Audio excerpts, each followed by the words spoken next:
اللہ سبحانہ و تعالیٰ کے نام پاک سے آغاز جو بڑا مہربان نہایت رحم فرمانے والا ہے، اور کروڑوں درود و سلام ہمارے اور آپ کے آقا حضرت احمد مجتبیٰ محمد مصطفیٰ صلی اللہ علیہ وآلہ وسلم پر کہ آپ کی خدمت اقدس میں ہدایہ درود پیش کرنا اہل ایمان کے لیے دنیا اور آخرت میں کامیابی، بھلائی، فلاح، نجات اور بلندی درجات کا ذریعہ ہے۔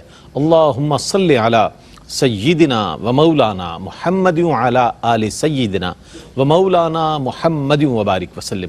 ناظرین محترم، السلام علیکم ورحمۃ اللہ وبرکاتہ۔ میں ہوں آپ کا میزبان محمد رئیس احمد، اور پیش کیا جا رہا ہے پروگرام روشنی سب کے لیے۔ آپ جانتے ہیں کہ خدمت خلق کے حوالے سے ہم نے کل بھی پروگرام کیا، آج بھی کر رہے ہیں، اور آنے والے دن یعنی کل بھی انشاءاللہ اسی حوالے سے پروگرام ہوگا۔ آج 6 ستمبر ہے، اور ہم الحمدللہ پاکستانی اور پوری دنیا میں رہنے والے پاکستانی آج کے دن کو قومی دن کے حوالے سے، یوم دفاع پاکستان کے حوالے سے یاد کرتے ہیں۔ سن 1965 6 ستمبر کو پاکستان کی افواج نے، شہداء نے، غازیان نے اور عوام نے مل کر مملکت خداداد پاکستان کے تحفظ کے لیے اپنی جانوں کا، قیمتی جانوں کا نذرانہ پیش کیا، جسے ہر سال 6 ستمبر کو یاد کیا جاتا ہے۔ شہداء اور غازیان کی خدمت میں خراج تحسین پیش کیا جاتا ہے۔ ہم بھی سلام پیش کرتے ہیں پاک افواج کے ان شہداء کو، غازیان وطن کو، اور اس عوام کو کہ جس نے مملکت خداداد پاکستان کی جغرافیائی اور نظریاتی حدود کے تحفظ کے لیے اپنی قیمتی ترین جانوں کا نذرانہ پیش کیا۔ اللہ تعالیٰ اس ملک کو تا صبح قیامت شاد و آباد رکھے اور قائم و دائم رکھے۔ آج موضوع ہے خدمت خلق، جیسا کہ میں نے عرض کیا، تو اس حوالے سے ہم یہ بتاتے چلیں کہ مال جو ہے ایک بہت بڑی آزمائش ہے انسان کے لیے۔ مال کا خرچ کرنا، جان، مال اور اولاد، یہ 3 ایسی چیزیں ہیں کہ جس پر انسان حد المقدور کوشش کرتا ہے کہ اس کو بچا لیا جائے، کسی طرح اس کا تحفظ کیا جائے۔ اور مال کا خرچ کرنا، راہ خدا میں مال کو خرچ کرنے کے حوالے سے قرآن کریم میں متعدد مقامات پر اس کی فضیلت بھی آئی ہے اور اس کا حکم بھی آیا ہے۔ وَمِمَّا رَزَقْنَاهُمْ يُنْفِقُونَ، جیسے ابتدائی ہم سورہ بقرہ میں جب پڑھتے ہیں آیت تو یہ بھی سامنے آتی ہے، اور مزید ایسی آیات ہمارے سامنے ہیں۔ تو اس حوالے سے مال خرچ کرنے کے حوالے سے کس کس انداز میں احکامات آئے ہیں قرآن کریم میں، احادیث مبارکہ میں، اور مزید اس حوالے سے کیا کیا چیزیں انتہائی ضروری ہیں سمجھنا، آج انشاءاللہ اس کو ڈسکس کریں گے۔ ہمارے درمیان عالمی شہرت یافتہ شخصیات ماشاءاللہ موجود ہیں، اور ایک ایسے اسکالر جن کا تعارف اور حوالہ ہی قرآن کریم کی تعلیمات ہیں اور دروس قرآن ہیں اور ماشاءاللہ تفاسیر ہے، اس کے حوالے سے بہت ہی عمدہ شخصیت علامہ مفتی محمد سہیل رضا امجدی صاحب تشریف فرمائے۔ السلام علیکم ورحمۃ اللہ وبرکاتہ۔ السلام ورحمۃ اللہ وبرکاتہ۔ بہت پیاری شخصیت، ان سے بہت کچھ سیکھنے کا موقع ملتا ہے مختلف پروگرامز میں، اور آپ کے ساتھ تشریف فرما میرے بائیں جانب ایک ایسی شخصیت جن کا پاکستان اور پاکستان سے باہر بھی ایک بہت بڑا اثر ہے، آپ کی تقاریر کا، آپ کی تحریروں کا، آپ کی تحقیق کا، اور پاکستان کے باہر بھی الحمدللہ بیرون دنیا میں بھی جامعات میں آپ کے جو تھیسز ہیں، آپ کے جو آرٹیکلز ہیں، اس پر بات ہوتی ہے، انہیں سنایا جاتا ہے اور لوگ اس سے استفادہ حاصل کرتے ہیں۔ میری مراد پروفیسر ڈاکٹر محمد احمد قادری صاحب سے۔ السلام علیکم ورحمۃ اللہ وبرکاتہ۔ وعلیکم السلام ورحمۃ اللہ تعالیٰ وبرکاتہ۔ اچھا مفتی صاحب، یہ فرمائیے گا کہ اللہ کی رضا کی خاطر اللہ کے بندوں پر مال خرچ کرنے کے حوالے سے اگر ہم جاننا چاہیں تو قرآن کریم میں کس انداز میں احکامات آئے ہیں، میں چاہتا ہوں اس پر کچھ کلام فرمائیں۔ بسم اللہ الرحمن الرحیم۔ اللہم صلی علی سیدنا و مولانا محمد صلی اللہ وعلی علیہ وسلم آلہ و اصحابہ وبارک وسلم۔ سب سے پہلے قبلہ رئیس بھائی، مجھے معلوم ہوا کہ آپ کا یوم پیدائش ہے، اللہ تعالیٰ مبارک فرمائے، آمین، اور صحت عافیت کے ساتھ، ایمان کے ساتھ طویل زندگی عطا فرمائے، آپ کا سایہ آپ کی فیملی پر آمین، صحت عافیت کے ساتھ تادیر قائم و دائم فرمائے۔ آمین، جزاک اللہ۔ ہماری جانب سے آپ کو بہت مبارک ہو۔ اور دوسری بات جو آپ نے فرمائی 6 ستمبر کے حوالے سے، یقیناً یہ دن ہمارے لیے یادگار دن بالکل، کہ اس دن ہمارے ملک کے محافظین اگر نہ ہوتے تو آج اتنی آزادی سے ہم گھوم پھر نہ ہوتے۔ بالکل ایسا ہی۔ تو اللہ تعالیٰ ان محافظین کی ہمیں قدر کرنے کی توفیق نصیب فرمائے، اور ہمیں گاہے بگاہے ان کے لیے دعائیں کرتے رہنے کی توفیق نصیب فرمائے۔ اور دوسرا یہ ہے کہ آنے والا جو دن ہے، یعنی آپ دیکھیں کتنی خوشیاں جمع ہیں، آنے والا جو دن ہے وہ اس لحاظ سے تاریخی دن ہے کہ وہ لوگ جو ختم نبوت کے منکر تھے، منکرین ختم نبوت، کیونکہ یاد رکھیں کہ حضور نبی کریم صلی اللہ تعالی علیہ وسلم آخری نبی ہیں، آخری رسول ہیں، خاتم مہر لگ چکی بے ہے، شک بے شک، اب اس کے بعد کسی نبی کسی رسول نے نہیں آنا، یا خاتم آخری آنے والے نبی ہیں۔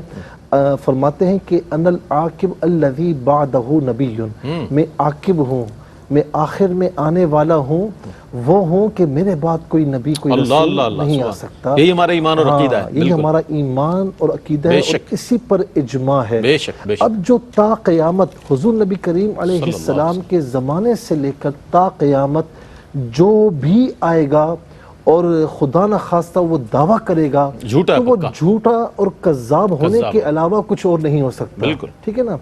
تو یہ اور ظاہر ہے کہ قائد ملت اسلامیہ علامہ شاہ احمد درانی صدیقی رحمۃ اللہ تعالیٰ علیہ، علامہ عبد الحامد بدایونی رحمۃ اللہ تعالیٰ علیہ، علامہ سید ابو الحسنات صاحب رحمۃ اللہ تعالیٰ علیہ، علامہ سید خلیل احمد قادری صاحب، اور بالخصوص شیخ الحدیث علامہ عبد المصطفیٰ ازہری صاحب، اور پھر بالخصوص مجاہد ملت حضرت علامہ عبدالستار خان نیازی رحمۃ اللہ تعالیٰ علیہ۔ اللہ تعالیٰ کروڑہ رحمتیں ان کے مزار پر انوار پر ان کا نزول فرمائے۔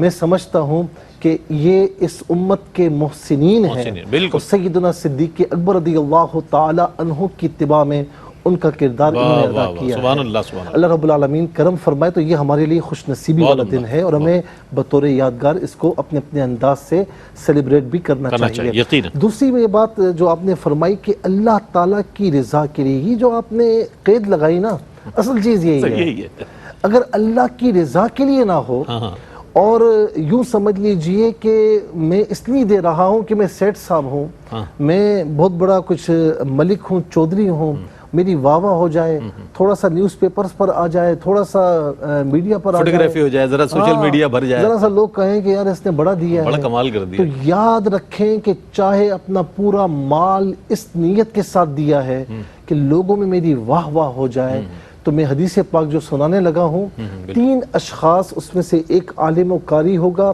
ایک وہ شہید ہونے والا ہوگا کہ جس نے اللہ کے راستے میں جان دی ہوگی، تیسرا وہ کہ جس نے اللہ کی راہ میں سارا مال دیا ہوگا، اپنا کثیر مال دیا ہوگا، تو اللہ تعالیٰ ان کو بھی بلائے گا، ان کو بھی راندہ بارگاہ فرمائے گا، اور اس کو بھی کہ تجھے میں نے مال نہیں دیا تھا، تجھے کتنی نعمتیں نہیں دی تھیں، وہ کہے گا مولا دی تھیں تو میں نے بھی اپنا مال تیری راہ میں دیا ہے، فرمایا تو جھوٹا ہے۔ اللہ رب العالمین فرمائے گا کذبتا، تو جھوٹا ہے، اور فرشتے بھی کہیں گے تو جھوٹا ہے۔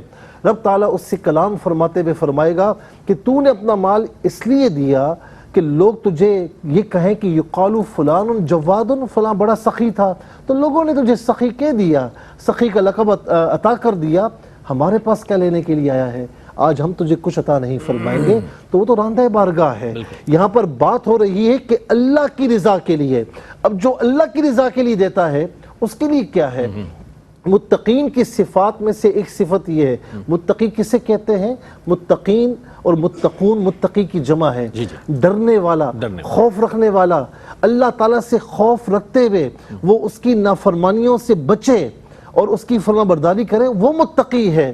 تو فرمایا کہ ان کی ایک صفت یہ ہے کہ وہ مما رزقناہم ینفقون، کہ وہ اللہ کے دیے ہوئے مال میں سے خرچ کرتے ہیں اور روکتے نہیں ہیں۔ دوسرے مقام پر فرمایا کہ الذین ینفقون اموالہم فی سبیل اللہ کمثل حبۃ انبتت 7 سنابل فی کل سنبلۃ 100 حبہ۔ فرمایا کہ اللہ کے راستے میں خرچ کرنے والے کی مثال ایسی کہ جیسا ایک دانہ، اسے آپ زمین میں لے جائیں، زمین میں بو دیں، اس کے بعد اس نے 7 بالیاں نکالی، ہر بالی میں 100 دانے، ایک دو گے تو اللہ تبارک و تعالیٰ اس کے بدلے میں تمہیں 7 نہیں، 10 نہیں، 100 نہیں، 700 گنا تک عطا فرمائے گا۔ واللہ یضاعف لمن یشاء۔ فرمائے یہ تو ہمارے نزدیک کچھ بھی نہیں ہے، تمہاری نیت اگر اور اچھی ہوئی، تمہارا جو اخلاص ہے اور زیادہ پیور ہوا، تو فرمایا کہ تمہیں اس سے زیادہ بڑھا کر عطا فرمائے گا۔ اور میں ایک حدیث پاک پڑھتے ہوئے بات ختم کر رہا ہوں کہ حضور نبی کریم صلی اللہ علیہ وسلم نے فرمایا کہ اللہ تبارک و تعالیٰ فرماتا ہے حدیث قدسی کہ ابن آدم اپنے مال میں سے کچھ دے، کچھ جمع کر ہمارے پاس۔ اگر تو جمع کرے گا نا تو تیرا مال چوری بھی نہیں ہوگا، تیرا مال ڈوبے گا بھی نہیں، کیا بات ہے، تیرا مال جلے گا بھی نہیں، اور میں تجھے اتنا عطا فرماؤں گا اور اس وقت عطا فرماؤں گا جب تجھے احتیاج ہوگی، تجھے ضرورت ہوگی۔ کیا کہنے۔ ناظرین محترم، بہت ہی اچھے انداز میں قرآن کریم کی روشنی میں مفتی صاحب نے ارشاد فرمایا کہ کس طرح سے حکم آیا ہے۔ اب قرآن و حدیث کی روشنی میں مال کے خرچ کرنے کی ضرورت اور اہمیت کے حوالے سے ہم ڈاکٹر صاحب سے جاننا چاہیں گے۔ ڈاکٹر صاحب کیا فرمائیے گا؟ اعوذ باللہ من الشیطان الرجیم، بسم اللہ الرحمن الرحیم، علیہ صلی وسلم دائما ابدا علی حبیبک خیر الخلق کلہم یا ربی بالمصطفیٰ بلغ مقاصدنا واغفر لنا ما مضى واسع الکرم۔ بعد حمد و صلوات کے برادر محترم حضرت علامہ امجدی صاحب دامت برکاتہم العالیہ نے جس خوبصورت پیرائے میں قرآن و حدیث کے حوالے سے مال کو اس کے مقصدیت کے لیے استعمال کرنے کا سلیقہ سکھلایا، یہ بات سمجھنے کی ضرورت ہے کہ مال بچایا کس کے لیے جائے، واہ، اور مال خرچ کس کے لیے کیا جائے، اور یہ مال اصل میں ہے کیا؟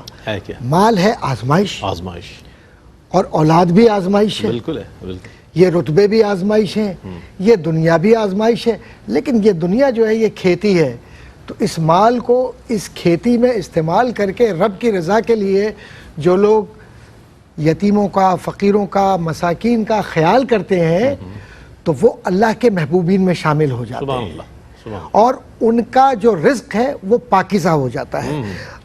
یہ برمحل ہوگا کہ کچھ قرآن کریم کی آیات میں چاہوں گا کہ وہ حوالہ ضرور میں دے دوں۔ سورہ توبہ کی آیت ہے، آپ ان کے مالوں سے زکوٰۃ لیجئے جس کے ذریعے آپ انہیں پاک کریں گے اور ان کے باطن کو صاف کریں گے، اور ان کے باطن کو صاف کریں گے۔ یہاں بات ہم روک دیتے ہیں۔ پتہ یہ چلا کہ جو مال ہم دیتے ہیں یہ پاکیزگی کا ذریعہ ہے۔ کیا بات؟ اگر ہم نے کہیں غلطی کر لی ہے لا علمی میں اور ہم نادم ہیں اس بات پر کہ واقعی ہم سے غلطی ہو گئی، ماضی کے اندر ہم نے سخاوت کے وہ سلیقے اختیار نہ کیے، لیکن آج سے میں اپنے مال کو اللہ کی راہ میں وقف کر رہا ہوں، تو مال پاکیزہ ہو گیا۔ کیا بات؟ اور اللہ تو غفور رحیم ہے۔ بے شک۔ پھر اس کے بعد ہمارے سامنے ایک اور آیت آتی ہے سورہ توبہ کی، اور بعض دیہاتی وہ ہیں جو اللہ پر اور یوم آخرت پر ایمان لاتے ہیں اور اللہ کی راہ میں خرچ کرنے کو اللہ کے نزدیک تقرب کا اور رسول کریم صلی اللہ علیہ وسلم کی نیک دعاؤں کا حصول کا ذریعہ قرار دیتے ہیں۔ اب دیکھیے کہ یہ جو پیسہ ہے یہ اگر دنیاوی اعتبار سے خرچ کرتے ہیں ہم، عیاشیوں کے لیے، آوارگی کے لیے، ایسی محفلیں سجانا جس میں لاہو لاب ہو، آوارگی ہو، بدتمیزیاں ہو، تو سمجھے کہ آپ نے شیطان کی سنت سینے پہ سجا لی اور جہنم آپ کا انتظار کر رہی ہے۔ اور اگر اس کو اللہ کی راہ میں خرچ کر دیا تو اللہ کا بھی تقرب مل گیا، قرآن کہہ رہا ہے، اور رسول کا بھی تقرب مل گیا۔ تو جس کو اللہ مل جائے اور رسول مل جائے تو پھر اس کے بعد رہ کیا جاتا ہے؟ کیا بات ہے ڈاکٹر صاحب، آپ کو کنٹینیو کریں گے، ایک وقفہ ہے، وقفے کے بعد لوٹتے ہیں اور ڈاکٹر صاحب یہیں سے اپنا سلسلہ کلام جاری رکھیں گے، ہمارے ساتھ رہیے گا۔ جناب خیر مقدم ہے آپ کا اور پروفیسر ڈاکٹر محمد احمد صدیقی قادری صاحب، صدیقیت بھی بڑی نسبت ہے لیکن یہ چونکہ قادری ہیں، اللہ اکبر، تو اس حوالے سے ڈاکٹر صاحب اپنے جواب کو مکمل فرمائیں گے اور انشاءاللہ اگلے سوال کی جانب بڑھیں گے۔ اگر صدیق کی غلامی نہ ہو تو قادری کہاں سے؟ قادری کیسے ہو سکتا ہے؟ صدیق اکبر رضی اللہ عنہ کے غلاموں میں، عمر فاروق کے غلاموں میں، حضرت عثمان غنی کے غلاموں میں، اگر ان کے غلاموں میں نہ ہو تو پھر تو سمجھے کہ گئے، نکل گئے کہیں اور۔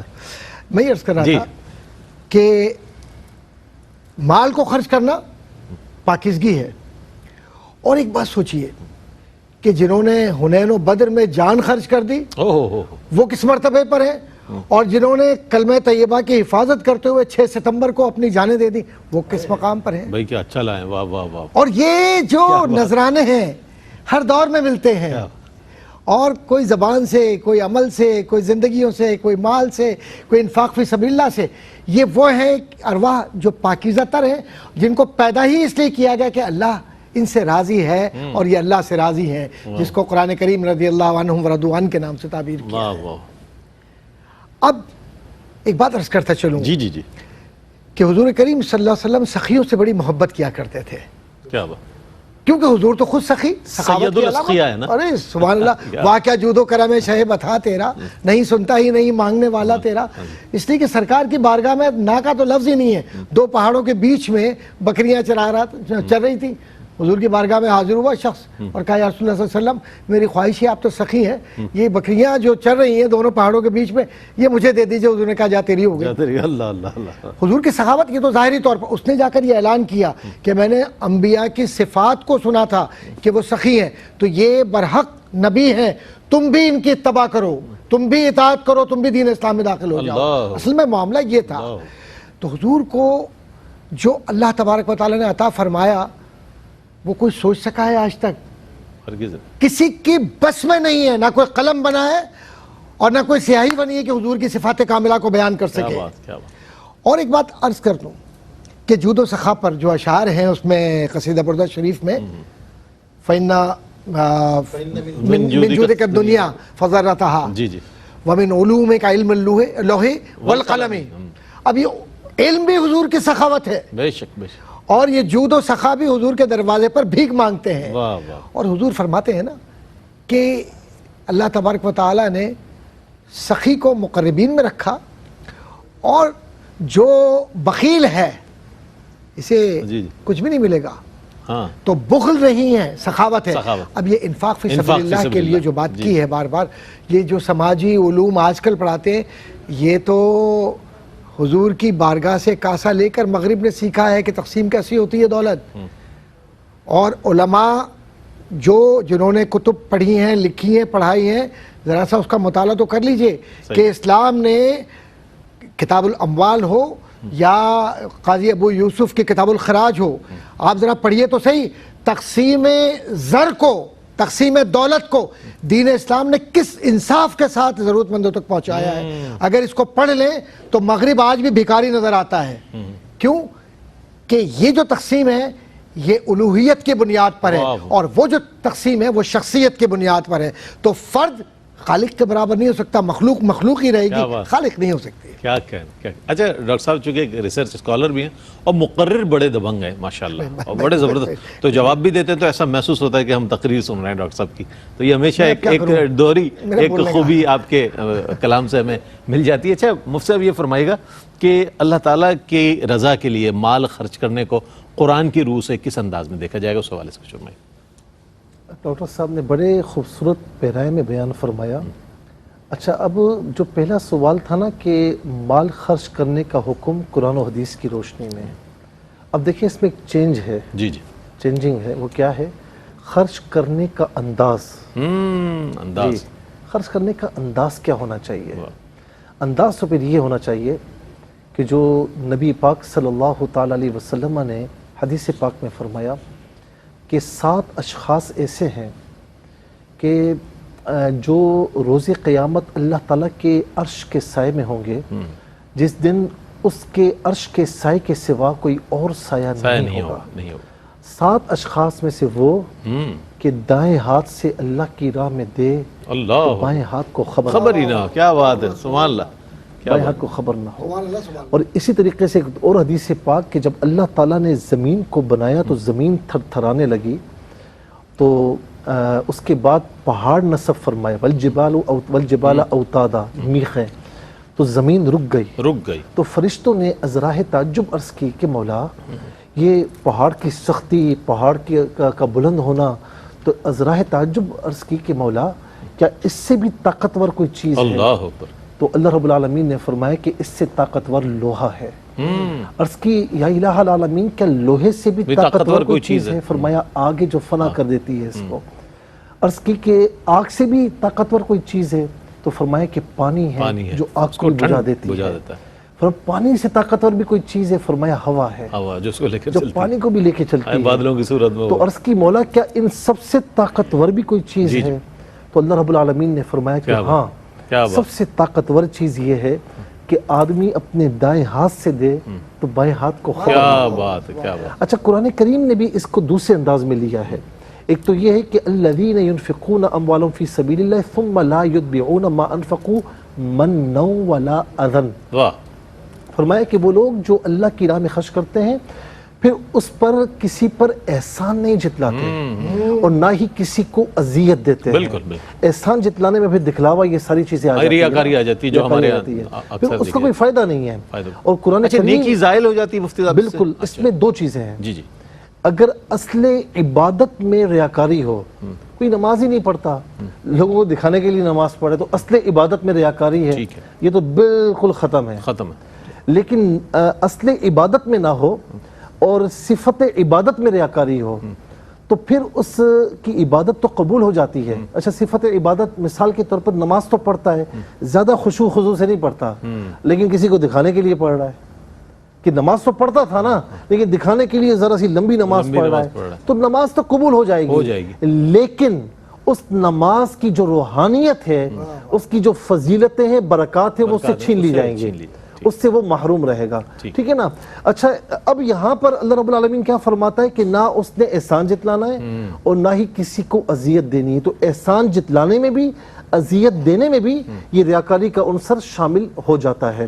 اچھا، اب یہاں پر ایک بات میں یہ بھی عرض کروں گا کہ خرچ کرنے کا انداز، اس انداز میں سے ایک انداز یہ ہونا چاہیے کہ یہ نہ سمجھے، یہ سمجھتے ہوئے نہ کرے کہ یار یہ میں اپنا مال کسی کو دے رہا ہوں، نہیں، حق للسائل والمحروم، تو جو اللہ رب العالمین نے مال دیا تو اس نے دیا نا، تیرے پاس تو امانتاً ہے، تو فرمایا کہ تمہارے مال میں سے سوال کرنے والوں کا اور محرومین کا حق ہے، تو یہ نہ سمجھنا کہ میں اپنا حق انہیں دے رہا ہوں، یہ سمجھنا کہ میں ان کا حق انہیں لوٹا رہا ہوں، اور یہ نہ سمجھنا کہ میں نے دیا ہے، نہیں، یعنی میرا احسان ہے کہ میں نے دیا ہے، یہ ان کا احسان ہے کہ اللہ رب العالمین کی بارگاہ میں مال خرچ کر رہا ہوں اور اس کا اجر و ثواب اللہ تبارک و تعالیٰ مجھے دنیا میں بھی عطا فرمائے گا اور اخروی زندگی میں بھی عطا فرمائے گا۔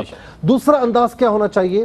ان تبدوا الصدقات فنعما ہی وَإِن تُخْفُوهَا وَتُؤْتُوهَا الْفُقَرَاءَ فَهُوَ خَيْرٌ لَكُمْ، کہ جس طرح میں نے کہا ریاکاری نہ ہو، انداز یہ ہو کہ بالکل چھپا کر دے، لیکن بعض اوقات ترغیباً کہ لوگوں کو ترغیب ملے، بڑا آدمی ہوتا ہے، اس کے موٹیویٹ ہونے سے بہت سے لوگ آگے، آپ نے دیکھا کہ جس ادارے میں جو ادارے کا سربراہ ہے، ادارے کا اونر ہے، وہ اگر نماز پڑھتا ہوتا ہے نا تو ساری مسجد بھری بھی ہوتی ہے نماز، ٹھیک ہے نا، کیوں؟ اس سے لوگ موٹیویٹ ہوتے ہیں کہ یہ پڑھ رہا ہے میں بھی پڑھوں، تو اگر ترغیب کے لیے کوئی کرتا ہے تو قرآن کریم فرماتا ہے اس کی نیت اللہ کی رضا ہے، تو فرمایا کہ تو چھپا کر دے یا تو اعلانیہ دے، اللہ تبارک و تعالیٰ کی بارگاہ میں وہ قبول ہو جائے گا۔ تو ایک انداز یہ بھی ہونا چاہیے، اور ایک یہ کہ ایسا نہیں ہے کہ جب مال ہر طرف سے آ رہا ہے تو بیٹھا ہوا ہے آرام سے نہیں دے رہا، جب بیمار پڑ گیا، کسی مصیبت میں آ گیا تو فوراً کھڑا ہو جائے کہ ہاں بھائی میرا مال فلاں کو دو، فلاں کو دو، یا پھر پوری زندگی نہیں دیا، جب مر رہا ہے تو مرنے سے پہلے کہہ رہا ہے کہ میرا مال اس کو بھی دے دینا، اس کو بھی دے دینا، وہ بھی خیر اچھا ہے، لیکن حضور نبی کریم علیہ السلام نے فرمایا تونگری کے عالم میں، جب تونگری ہے نا، خوشیاں ہیں، مال بھی ہے، دولت بھی ہے، ساری چیزیں ہیں، منصب بھی ہے، اور فرمایا کہ تمہارے دل میں احتیاج بھی ہے کہ مال ذرا اور ہونا چاہیے، تو فرمایا کہ اس حال میں دینا، اس حال میں دینا زیادہ بہتر ہے اس حال سے کہ جب تم موت کے منہ میں جا رہے ہو اور اس وقت کہو کہ میں یہ دے دوں، میں وہ دے دوں۔ خوشی کے عالم میں اللہ تعالیٰ کو یاد کیا کرو، غم کے حال میں بھی ہمیں دینا چاہیے، لیکن خوشی میں زیادہ اللہ رب العالمین کی بارگاہ میں دینا چاہیے کہ اللہ تعالیٰ اس سے بڑا راضی ہوتا ہے۔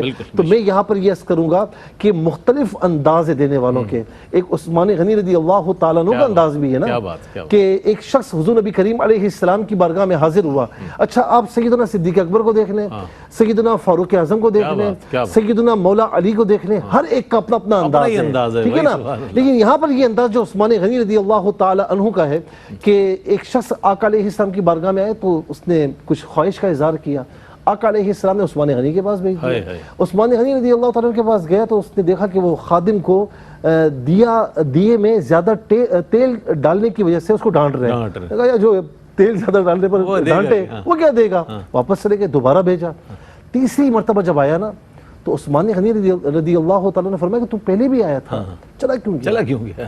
تو کہا بات کیا ہے؟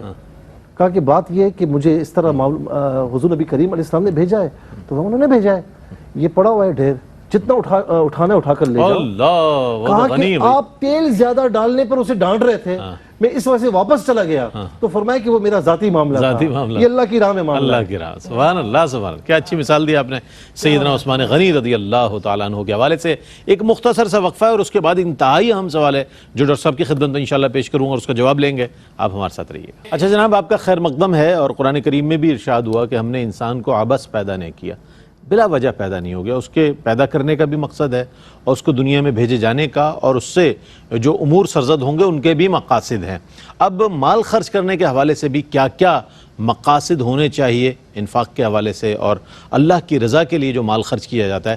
ڈاکٹر صاحب میں چاہتا ہوں اس پر کچھ ارشاد فرمائیے. جی انشاءاللہ تعالیٰ اس کا جواب جی فرمائیے. ابھی چونکہ آپ نے جملہ کہا کہ انسان کو عبث پیدا نہیں کیا، اور جو پیدا کیا گیا ہے اس کا کوئی مقصد ہے. ماشاءاللہ جیسے آپ پیدا ہوئے آج کے دن، تو اس پیدائش کا مقصد ہے کہ آپ دین کی خدمت کر رہے ہیں.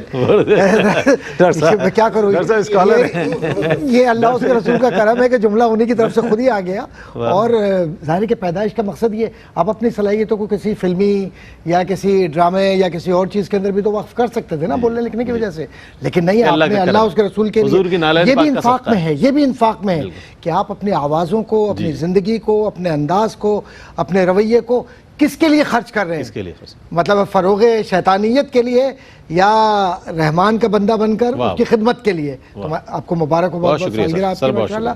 ایک بات عرض کرتا چلوں کہ مقصدیت زندگی عام طور پہ وہ پڑھتے ہیں نا کہ زندگی آمد برائے بندگی، زندگی بے بندگی شرمندگی، لیکن اصل کیا ہے زندگی کے جو مقصدیت ہے جس کو انگریزی میں کہتے ہیں آبجیکٹیوٹی اور دا ریزن آف کریشن، کہ ہم کیوں پیدا کیے گئے. تو وما خلقت الجن والانس الا لیعبدون، کہ اللہ کی اطاعت، اللہ کی محبت، اللہ کے پیغام کو عام کرنا. اور ہم اس لیے پیدا کیے گئے ہیں، زمین میں بھیجے گئے ہیں کہ انی جاعل فی الارض خلیفہ. تو مقصدیت جو ذمہ داری ہے وہ یہ ہے کہ جو انسان پیدا ہوا ہے وہ اس وعدہ اولا کو یاد رکھے جس کو آپ انگریزی میں کہتے ہیں فرسٹ سوشل کانٹیکٹ، جس کے اندر کہا تھا کہ کیا میں تمہارا رب نہیں ہوں؟ الستو بربکم، کیا میں تمہارا رب نہیں ہوں؟ قالوا بلا، قالوا بلا. تو اب وعدہ کیا کیا تھا ہم نے؟ وعدہ تو ہم نے کہا تھا کہ اے رب تیرے سامنے سر بسجود ہوں گے، تیرے محبوب سے محبت کریں گے. وہاں ارواح انبیاء نے بھی وعدہ کیا تھا کہ ہم حضور کریم صلی اللہ علیہ وسلم کی جو پیغام اور محبت اور تعلق ہے اس کو عام کریں گے. تو پتہ یہ چلا کہ زندگی کا بنیادی مقصد اللہ کی اور رسول کی محبت کو عام کرنا. اس کے بعد جو اللہ نے رزق حلال آپ کو دیا ہے، رزق حلال کو پہلے جائز طریقے سے کمانا، حاصل کرنا، اور پھر جائز طریقے سے اس کو ضرورت مندوں تک پہنچانا. آپ نے دیکھا ہوگا کہ اکثر و بیشتر یہ ہوتا ہے کہ جب ہم بہت پیسے کما لیتے ہیں تو ہماری لالچ بڑھتی جاتی ہے، لیکن جہاں دین کا غلبہ ہو مزاج میں اور جہاں دینی تربیت ہو، جیسے قبلہ ہمارے بھائی مفتی سہیل رضا امجدی صاحب نے اشارہ بھی کیا اس طرف، اور بہت خوبصورت پیرائے میں آپ نے بات کہی ہے. تو وہ جو بنیادی باتیں تھیں جو قبلہ مفتی صاحب کی، اس کو ذہن میں رکھیں. تو پیدائش کا بنیادی مقصد یہ نہیں کہ مال جمع کرنا، پیدائش کا بنیادی مقصد ہے اس مال کو اس طرح سے خرچ کرنا کہ جو حدیث آپ نے بیان کی تھی کہ جس ہاتھ سے خرچ ہو رہا ہے دوسرے ہاتھ کو اس کی خبر نہ ہو. کیوں کہ سرکار تو ایسے ہے نا کہ jب یہ کانٹا نکالتے ہیں تب بھی خبر نہیں ہوتی. جب ہمارے دل میں کانٹا چبھ جائے کفر کا، خرابی کا، چغل خوری کا، معاشرتی برائیوں کا، لالچ کا، حسد کا کانٹا چبھ جائے، حضور اپنی تعلیمات سے اور نظر کرم سے ایسے نکال لیتے کہ پھر ہمیں پتہ ہی نہیں چلتا اور ان کا مومن ہو گئے اور کس طریقے سے اولیاء کاملین میں شامل ہو گئے. تو یہ جو اولیاء کرام ہیں ان کی صفات کاملہ میں آپ جتنے بزرگان دین کو دیکھیں، پیسوں کی کوئی ان کے پاس کمی نہیں تھی. کوئی کہے کہ جی کپڑے جو تھے، کپڑے جیسے بھی پہنے، رزق جیسا بھی جو اللہ نے دیا، سادگی سے جیسا بھی رہیں، لیکن ان کے پاس بادشاہ نے وقت آ کر سر جھکا کر صرف یہ کہتے تھے کہ حضور یہ قبول کر لیں. اور یہ ایسے بزرگان دین تھے کہ ان کی اشرفیوں کو ہاتھ میں لے کر جب نچوڑتے تھے تو اس میں سے خون گرتا تھا. کہتے تھے تیرا ایسا مال جس میں حرام شامل ہو، جس میں لوگوں کی حق تلفی شامل ہو، جس میں تیرا تکبر اور تیری رعونت شامل ہو، اس کو میں اللہ کے بندوں کے لیے خرچ کروں گا، جا پہلے پاکیزگی حاصل کر. یہ اللہ والے لوگ تھے. کیوں کہ ان کے زبان پر سوائے اللہ کے اور رسول کے اور آنکھوں میں کعبے کے اور حضور کی محبت کے کچھ اور تھا ہی نہیں. تو ان کے ذہنوں میں کوئی اور شوکت، کوئی جاؤ حشمت جچتی ہی نہیں تھی. تو جب اس کیفیت میں یہ چلے جاتے تھے تو یہ پھر جب تقریر کیا کرتے تھے اس تقریر کا اثر دل پر اس لیے ہوتا تھا کہ کہ وہاں منافقت نہیں تھی، وہاں دوئی نہیں تھی، اور بقول شاعر کے دوئی کو چھوڑ دے یکرنگ ہو جا، سراسر موم ہو یا سنگ ہو جا. تو یا تو پتھر بن جاؤ یا موم بن جاؤ، اور موم اگر بننا ہے تو پھر ایسے بن جاؤ کہ غلامان مصطفیٰ صلی اللہ علیہ وسلم نے جو قربانیاں دی ہیں اور جو عشق و مستی کے جو مکاتب فکر متعارف کرائے ہیں، ان میں پورے پورے گھر لٹا دیے ان کی راہ میں، اور شکوہ کبھی نہیں کیا. اور حالت یہ ہے کہ جب سجدے زمین پر ہوتے ہیں تو عرش پر ان سجدوں کی آہٹیں محسوس. سبحان اللہ، سبحان اللہ ڈاکٹر صاحب، سبحان اللہ. اور دیکھیں مقاصد کا جو ذکر کیا نا، ہمیں اللہ والوں سے ہی سیکھنا چاہیے کہ کس طرح مال اللہ کی راہ میں خرچ کرنا چاہیے، اور اس کے مقاصد نبی مکرم صلی اللہ علیہ وآلہ وسلم، صحابہ اکرام رضوان اللہ تعالیٰ علیہ مجمعین، اہل بیت اطہار علیہ السلام، اور اولیاء امت نے جس طرح حوالہ دیا، انہوں نے جو فقر اختیار کیا، فقر وہ اختیاری فقر تھا، لیکن جو مال تھا وہ راہ خدا میں ہی خرچ کرتے رہے، لوگوں کی بھلائی کے لیے، لوگوں کے جو ہے ان فائدے کے لیے خرچ کرتے رہے. اچھا حضرت یہ فرمائیے گا، اب یہ چونکہ کنکلوژن کی طرف آ رہے ہیں تو یہ بہت اہم سوال ہے کہ راہ خدا میں مال خرچ کرنے کے حوالے سے دنیاوی اور اخروی جو فوائد ہیں وہ کیا ہیں، تاکہ وہ ذہن نشین رہیں گے تو لوگوں کا اور مزید اس میں میلان بڑھے گا. دیکھیں ڈاکٹر صاحب کے بیان سے ایک ہمت ملتی ہے اور ایک حوصلہ ملتا ہوتا ہے. ہاں بالکل، بڑی خوبصورت گفتگو فرماتے ہیں.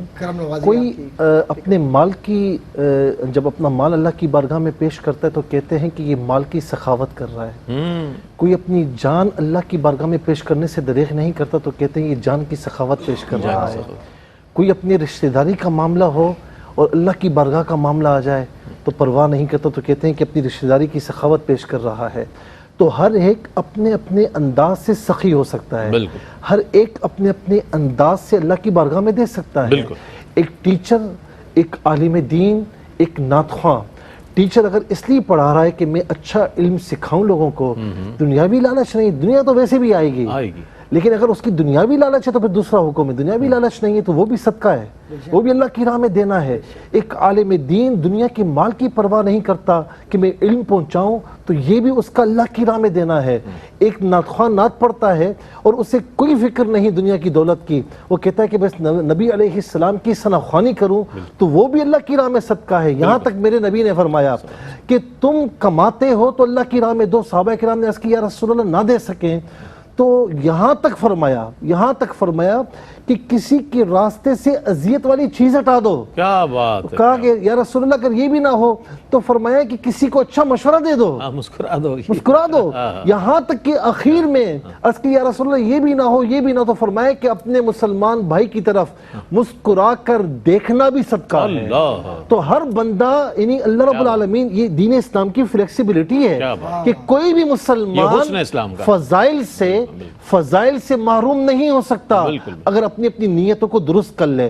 جہاں تک اللہ کی راہ میں خرچ کرنے کا معاملہ ہے نا، اس کے بے شمار فوائد ہیں. آج کون نہیں چاہتا کہ میں صحت مند زندگی بسر کروں.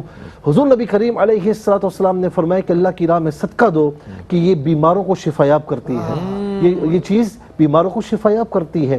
کون نہیں چاہتا کہ اس کے مال کی حفاظت ہو. کئی لوکرز میں رکھواتے ہیں، گھر میں بھی ہو تو بڑے ایک لوہے کا لوکر لایا جاتا ہے، کسی کے پاس چابی نہ ہو پھر بھی وہ چوری ہو جاتا ہے.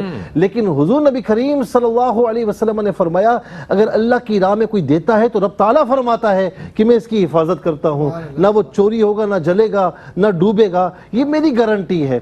اچھا، اسی طریقے سے کوئی چاہتا ہے کہ عمر طویل ہو، کتنے ٹونکس استعمال کیے جاتے ہیں، کتنی پرہیز اختیار کی جاتی ہے. حضور نبی کریم علیہ السلام نے فرمایا کہ صدقہ دو گے تو اللہ تبارک و تعالیٰ تمہاری عمروں کو بھی طویل فرمائے گا. اور یہاں تک کہ ہر کوئی چاہتا ہے میں مالدار بنوں تو فرمایا کہ جو صدقہ دیتا ہے اللہ تبارک و تعالیٰ اس کی محتاجگی دور فرماتا ہے. اور اخروی زندگی کی کیا بات ہے، حضور نبی کریم علیہ السلام کی ایک بات سن لیں، فرمایا کہ سخاوت جنت کی ٹہنی ہے، یہاں تک کہ یہ سخی کو اللہ کی بارگاہ میں جنت میں لے کر جائے گی. اور بخل جو ہے، جو اس کا اپوزٹ ہے، فرمایا وہ جہنم کی ٹہنی ہے، یہاں تک کہ بخیل کو بخل جہنم کی طرف لے کر جائے گا. اور یہاں تک فرمایا کہ روز قیامت وہ جو اللہ کی راہ میں دیتا تھا اللہ کی رضا کے لیے، تو اللہ تبارک و تعالیٰ اسے پھر جنت کے سوا کوئی اور مقام نہیں دیتا، اپنی رضامندی اسے عطا فرماتا ہے۔ کیا کہنے، سبحان اللہ۔ اچھا سر، میں چاہوں گا کہ کوئی پیغام بھی ایک مختصر سا ہمارے ناظرین کے لیے اس موضوع کی اہمیت کے حوالے سے۔ حدیث کا ایک مفہوم ذہن میں آ رہا ہے، ہمیں میرے خیال ہے کہ اپنی زندگیوں میں اسے شامل کرنا چاہیے، کہ مفہوم ہے کہ حضور کریم صلی اللہ علیہ وسلم سے کسی نے پوچھا ہے رسول اللہ صلی اللہ علیہ وسلم یہ جو جنازہ جا رہا ہے اس کے متعلق کیا فرماتے ہیں؟ کہتے ہیں واجب ہو گئی، واجب ہو گئی، واجب ہو گئی۔ اس کے بعد دوسرا جنازہ وہاں سے گزرا، پھر فرمایا تو سرکار فرماتے ہیں کہ واجب ہو گئی، واجب ہو گئی، واجب ہو گئی۔ تو حضرت عمر فاروق رضی اللہ تعالیٰ عنہ عرض کرتے ہیں یا رسول اللہ صلی اللہ علیہ وسلم پہلا جنازہ گزرا، واجب ہو گئی، واجب ہو گئی، واجب ہو گئی، تو کہا کہ اس لیے کہ تم نے اس کے حسن اخلاق کی اور اس کے انفاق کی اور اس کی نیکی کی تعریف کی تو اس پر جنت واجب ہو گئی، اور دوسرے کے لیے کہا واجب ہو گئی تو جہنم واجب ہوئی، اس لیے کہ تم نے اس کی بد اخلاقی، بد خلقی کی بات کی اور یہ اللہ کی راہ میں خرچ نہیں کرتا تھا یا اس کا طریقہ کار، طرز عمل معاشرے کے ساتھ اچھا نہیں تھا، تو واجب ہو گئی جہنم۔ کیوں؟ تو اس کے بعد حضور صلی اللہ علیہ وسلم نے کیا خوبصورت جملہ، ویسے تو ہر جملہ ہی سرکار کے سبحان اللہ قربان جائے ہر لفظ، فرماتے ہیں کہ لوگو تم سب کی گواہی اس لیے ہے کہ تم اللہ کی طرف سے زمین پر گواہ ہو ان کے لیے۔ تو یہ بات ہمیں ذہن میں رکھنی چاہیے کہ جو ہم نیکی کر رہے ہیں تو یہ اللہ کے گواہوں کے سامنے کر رہے ہیں تاکہ ان کی گواہی سے ہماری آخرت اچھی ہو سکے۔ ون لائنر میسج میں چاہتا ہوں آج کے موضوع کے حوالے سے۔ بس میں آج یہ کہوں گا کہ اس وقت جو ہماری ملک کی حالت ہے، سیلاب زدگان جو ہے وہ قسم پرسی کے عالم میں ہے، بہت سے بے گھر ہو گئے ہیں، بے آسرا ہو چکے ہیں، غذاؤں کی اور صاف پانی کی کمی ہے۔ میں سمجھتا ہوں کہ جو یعنی کئی لوگ اس وقت اٹھے ہوئے کام کر رہے ہیں، لیکن میں سمجھتا ہوں کہ انفرادیت کے ساتھ انفرادی طور پر بھی ہم میں سے ہر ایک کو اپنی اپنی استطاعت کے مطابق آگے بڑھنا چاہیے اور اپنے مسلمان بھائیوں کی، بہنوں کی، بلکہ جو بھی انسان ہے اس کی مدد کرنی چاہیے۔ میں سمجھتا ہوں کہ نیکی صرف، قرآن کہتا ہے لیس البر ان تولوا وجوہکم قبل المشرق والمغرب، فقط نیکی یہ نہیں کہ تم نمازیں پڑھو، فرمایا کہ نیکی یہ بھی ہے وآت المال علی حبہ ذوی القربى، اس کی محبت میں آپ ذوی القربى کو بھی دو، یتامى مساکین کو بھی دو، سوال کرنے والوں کو دو۔ تو میں سمجھتا ہوں کہ اس وقت ہر ایک کی یہ ذمہ داری، رسپانسبلٹی بنتی ہے کہ اپنے اپنے انداز سے دے، نہیں دے سکتا تو جو دینے والا ہے اس کو اچھا مشورہ دے۔ کہ آخری بات کر رہا ہوں، حدیث پاک میں آقا علیہ السلام فرماتے ہیں کہ جب کوئی گھر کا سربراہ یا کوئی بھی شخص اللہ کی راہ میں دیتا ہے نا تو 3 لوگ اس میں حصے دار ہوتے ہیں۔ فرمایا کہ وہ بھی کہ جس نے دیا، اس کی گھر والی بھی کہ جس نے کھانا بنایا یا کوئی چیز بنائی، اور وہ بھی خادم کہ جو دے کر آیا۔ کیا بات، بہت شکریہ ادا کروں گا مفتی صاحب قبلہ تشریف لایا، ڈاکٹر صاحب آپ کی تشریف آوری کا، دونوں ہی حضرات نے بہت ہی خوبصورت عمدہ گفتگو فرمائی اور بہت ہی جامع پیغامات، مختصر اور جامع پیغامات آپ تک پہنچائے۔ کوشش کریں کہ اپنا حصہ اس میں شامل کریں اور حسب حال جو مفتی صاحب نے اس وقت آپ کو پیغام دیا اس کو پیش نظر رکھیں کہ جو موجودہ صورتحال ہے فلڈ کے حوالے سے سندھ، بلوچستان، KPK اور گلگت بلتستان میں اور دیگر متاثرہ علاقوں میں جو ہمارے بہن بھائی ہم وطن اس وقت متاثر ہیں، ان کے لیے بڑھ چڑھ کر اپنی خدمات انجام دیں۔ اس کے ساتھ ہی اپنے میزبان محمد رئیس احمد کو اجازت دیجیے، کل انشاءاللہ اسی موضوع کو ہم کنٹینیو کریں گے، کل آپ سے ملاقات ہوگی۔ اللہ حافظ۔